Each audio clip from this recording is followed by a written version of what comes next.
There is a genuine air of sadness surrounding Amir Khan as he emerges from the most turbulent period of his career, which started with the devastating swing of Saul Alvarez's right fist in Las Vegas 10 months back, a damaging family feud, and changes in his backroom team and a chronic hand injury have required urgent attention before the unified light welterweight champion could even begin to think about actually boxing again. Khan is now 30 years of age. He says here begins a new era, which he desperately hopes will end with another world title around his waist. He has no fight scheduled yet, although plans are well afoot for his ring return, but Khan has already been in camp for 2 months, and it's from the reception area of Virgil Hunter's San Francisco gym that he lays out his plan. Obviously a lot has changed in my team, Khan says. While the likes of Peter Quillen, Karen Mayfield and Tony Yoka go to work on the bags in the adjacent room, Taz is no longer working. Sarge is no longer working for Khan. Sarge was my best friend and he left. It wasn't a nice way they left. I had the final say. I said, look guys, if you're not going to work, I don't want to be paying you for doing nothing. They probably thought this is our best chance to cash out. Amir is done with his career and we're probably going to ask for redundancy and get out.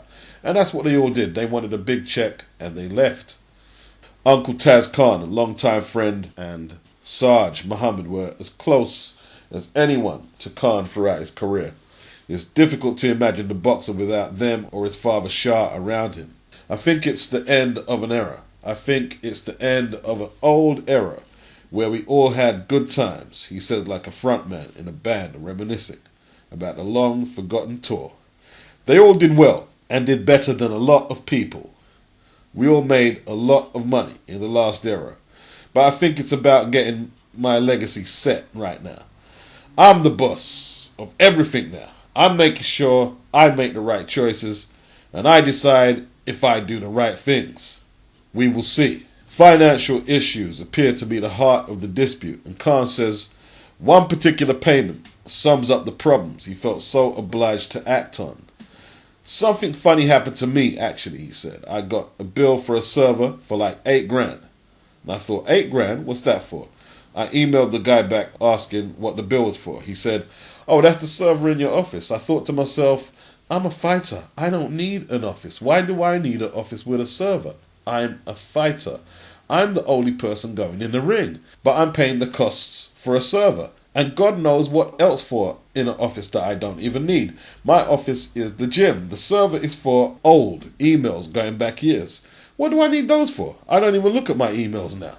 When you're making millions, sometimes people forget about the little costs. But they add up, man. I lost sight of it because I left it to people that I trusted. I thought they could do everything and I could sit back and focus on my boxing. But it wasn't like that. It's funny now thinking about it. I was young then and I relied on my team. Whatever they said is whatever went. This is a learning curve. The way they left everything, I remember being on the phone because I needed the cooker fixed, but I didn't know what to do. I had to make payments, but I'd never ever made a bank payment in my life. I usually bring the money in and everything gets done for me. When you start making big money, the people around me should have been looking out for my interests. But it didn't seem like that. They were just saying the money is coming in and just keep spending it. It was a great wake-up call, and I'm glad I did it now. One day, I knew I had to do it. Khan's chilling knockout defeat to Canelo on May the 7th, he says was the trigger for his decision. I lost in May, but by October, November, it had all changed because I wanted to take full control of everything. My old team said, there you go, and walked away. I said to Sarge, I want to keep you on. I'll still pay you, and I'll look after you. And even after my career, I want you to run and manage everything. He turned around and said, no. He thought Amir Khan was done. When he said that, it was a big slap in my face because I was always there for him. I thought when it was my turn and I needed him there for me, the people who should have been there for me, they weren't there. He said he should have made changes when he was about 21 or 22 and made sure everything was right. I didn't want to ever think about that. I just assumed it would be going the right way. I had property advisors who used to rip me off. I had accountants who'd rip me off. I changed everything. With what I've gone through, if I told you everything, you would start crying. When money starts coming in, a lot of people change. When it stops, you see their true colours. And when I took a loss and everybody thought I was done, I saw everybody's true colours. And that is why I had to make these big changes.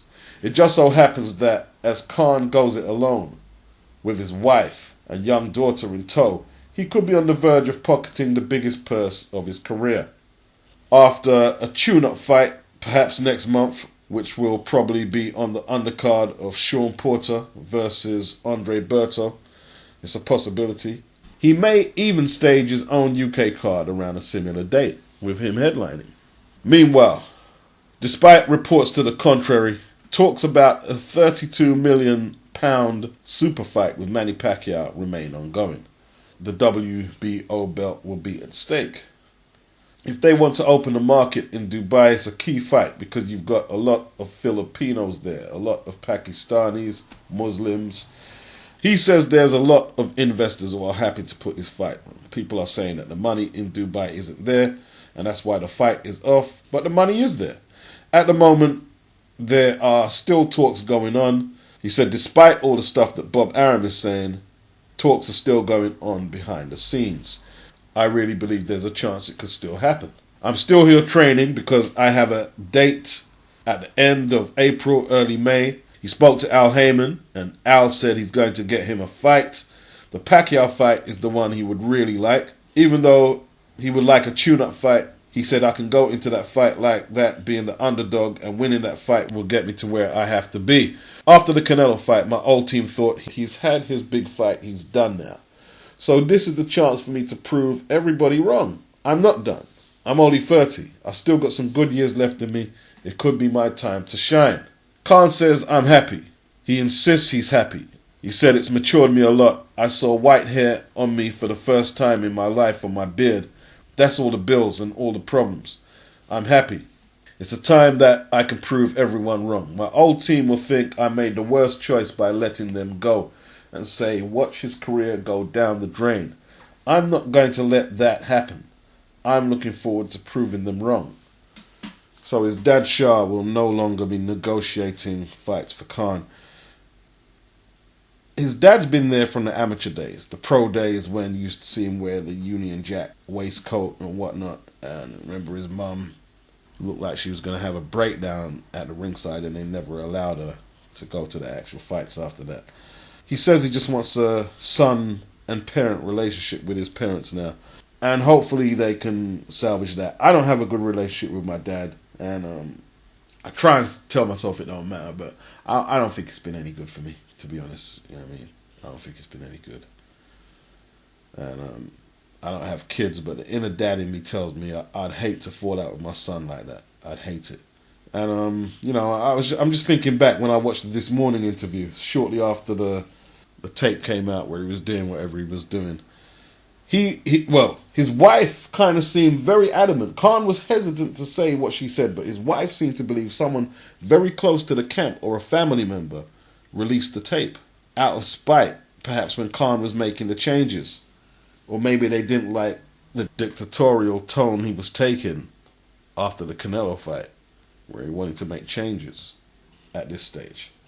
Money is a motherfucker. Let me tell you that. I'm telling you, man, money is a motherfucker. When money's involved, for some reason, even, you know, family wounds or close friend and close relationship wounds are often permanently damaged by money. Don't let money ruin you. That's all I can tell you. Don't let it ruin you, man. Don't let it ruin you.